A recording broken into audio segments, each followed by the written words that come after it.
আজকে দুপুরে লাঞ্চে কি রান্না করলাম সেটা তোমাদের সাথে শেয়ার করব, কারণ আমার এই ধরনের ভিডিওগুলো তোমরা খুবই পছন্দ করছো। তো আজকে বাটা মাছ আনা হয়েছিল, যেটা সর্ষে বাটা দিয়ে রান্না করব। আর সর্ষে বাটা পোস্ত বাটা দেব, তার সাথে পেঁয়াজ কুচি দেব, কালো জিরে ফোড়নে দেব। তো এইভাবে সর্ষে বাটা দিয়ে বাটা মাছ রান্না করলে আমার বেশি ভালো লাগে। আর অন্যদিকে হবে উচ্ছে ভাজা, পটল ভাজা, তার সাথে হবে কচুরলতি।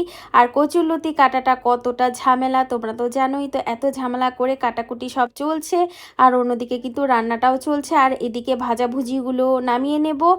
আর আসলে এই যে সর্ষে বাটার রেসিপিটা করছি, এটা ঝোল করে বানাবো। একদম গামাখা হবে না, আবার খুব যে পাতলা ঝোল হবে সেটাও হবে না, মোটামুটি একটু ঝোল হবে। এর জন্য আলাদা করে আর ডাল রান্না করলাম না, কারণ ওই যে বললাম কচুলতি কাটতে কাটতে আমার প্রায় অনেকটা সময় চলে গিয়েছিল। তো রান্নাটা হয়ে এসেছে, উপর থেকে একটু সর্ষের তেল ছড়িয়ে দিলাম, এদিকে দিয়ে দিলাম এই যে লতিটা। এর মধ্যে কিন্তু ওই রসুন আর কাঁচা লঙ্কা বেটে দিয়েছিলাম।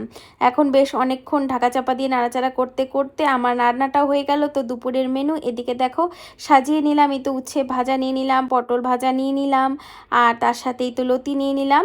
তো এরকম দুপুরের খাবার খেতে কার কার ভালো লাগে জানিও। আজকে এটাই, টাটা বাই বাই।